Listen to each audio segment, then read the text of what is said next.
akan membahas soal-soal akuntansi. Yang pertama, soal dasar akuntansi. Dalam persamaan akuntansi, transaksi penerimaan penghasilan dari usaha mengakibatkan, ya, ingat ada kata-kata penerimaan, berarti kasnya bertambah. Karena ini pertanyaannya persamaan akuntansi, kan berarti cuma harta sama dengan utang ditambah modal, berarti kas masuk harta, kemudian nggak mungkin utangnya bertambah tapi berpengaruh terhadap modal, ya, berupa penerimaan atau pendapatan. Berarti penghasilan, ya, harta bertambah dan modal juga bertambah. Jadi jawabannya adalah B. Jadi modal berupa pendapatan, nanti masuk ke dalam keterangan, ya, nanti masuk ke dalam keterangan yaitu pendapatan, tapi khusus untuk persamaan dasar akuntansi yang berpengaruh terhadap modal dan harta dalam hal ini adalah kas. Oke. Kemudian nomor 2, TOUGM. Persamaan dasar akuntansi merupakan penjabaran dari keseimbangan yang ada pada salah satu unsur laporan keuangan. Jadi laporan keuangan itu ada laporan neraca yang terdiri dari harta, utang, modal. Kemudian ada laporan laba rugi yang terdiri dari, ya, pendapatan, akun-akun pendapatan dikurangi akun-akun beban-beban. Kemudian laporan perubahan modal, ya, perubahan modal. Ini modal akhir sama dengan modal awal ditambah laba dikurangi price. Nah, ini pertanyaannya PDA merupakan penjabaran, ya, persamaan dasar akuntansi penjabaran dari laporan apa itu? PDA itu terdiri dari harta, utang, modal, berarti termasuk laporan neraca. Oke, nomor 3.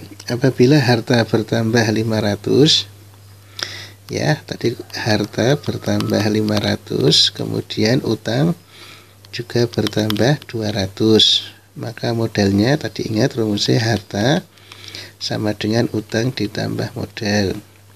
Nah, di sini sudah ada 500.000 sama dengan utangnya 200. Nah, biar ketemunya 500 maka ini harus ditambah 300, ya, ini bertambah. Berarti modalnya bertambah 300.000. Oke, next. Nomor 4. Transaksi yang mengakibatkan harta berkurang 200, utang berkurang, ya, hartanya berkurang 200.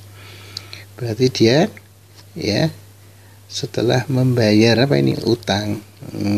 Kan harta berkurang 200, utang berkurang yang sama, berarti pembayaran utang atau pelunasan utang. Ini sudah jelas, ya. Ingat, utang berkurang, bayar utang dari apa? Kasnya juga berkurang. Kas dalam hal ini adalah harta juga berkurang. Harta juga berkurang. Kemudian nomor 5. Guna menyusun neraca yang datanya berasal dari PDA, diambil dari, ya, ingat tadi PDA itu terdiri dari harta, utang, modal. Nah, harta, utang, modal ini disebut dengan laporan neraca. Nah, kan menyusun neraca. Jadi ada kata-kata neraca, berarti cari yang ada harta, utang, dan modal.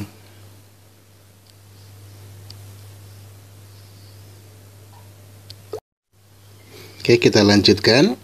Nomor 6, bengkel ABC memiliki data ada aktiva atau harta 50 juta, utangnya 17,5 juta. Berapakah modal perusahaan? Ya, ingat-ingat rumusnya harta sama dengan utang ditambah modal. Hartanya 50, utangnya 17,5, tak buat 17,5 juta biar gampang. ditambah modal. Berarti ini pindah ruas 50 menjadi min 17,5 sama dengan modal. Berarti modalnya adalah 32,5 juta ya. Jawabannya adalah B. Nomor 7. Berikut merupakan rumus persamaan akuntansi yang benar. Ingat, persamaan akuntansi rumusnya gampang, harta sama dengan utang ditambah modal. Ya, jawabannya pasti E. Next, kemudian nomor 8. Dibeli perlengkapan salon dari toko Sinar Bakti sebesar 10 juta dengan kredit. Ingat, dengan kredit berarti berpengaruh terhadap transaksi utang. Nah, jadi kalau dibuat ini aktiva ya, sini pasiva, sini ada perlengkapan, sini ada utang. Nah, perlengkapannya berarti bertambah 10, utangnya juga bertambah 10. Ingat, kalau bertambah jangan dikasih kurung. Berarti atau aktiva berupa perlengkapan bertambah, utang juga bertambah. Next, kemudian nomor 9. Apa yang dimaksud dengan harta? Jelas, harta adalah kekayaan sumber ekonomi perusahaan yang berupa benda berwujud ya. Benda berwujud ya, seperti peralatan, perlengkapan ya. Ini masuknya aktiva, lancar dan tetap, dan tidak berwujud, mempunyai nilai uang yang mendatangkan manfaat pada masa yang akan datang. Jelas jawabannya adalah A. Kemudian nomor 9. Keharusan membayar kepada pihak lain dalam jangka waktu tertentu ya. Keharusan membayar berarti namanya utang. Ingat, nama lain utang adalah kewajiban. Kewajiban membayar utang ya kepada pihak lain. Kemudian nomor 11. Hak kekayaan pemilik ya. Kekayaan pemilik itu namanya adalah harta. Yang tadi nama lain harta adalah aset atau aktiva. Nah,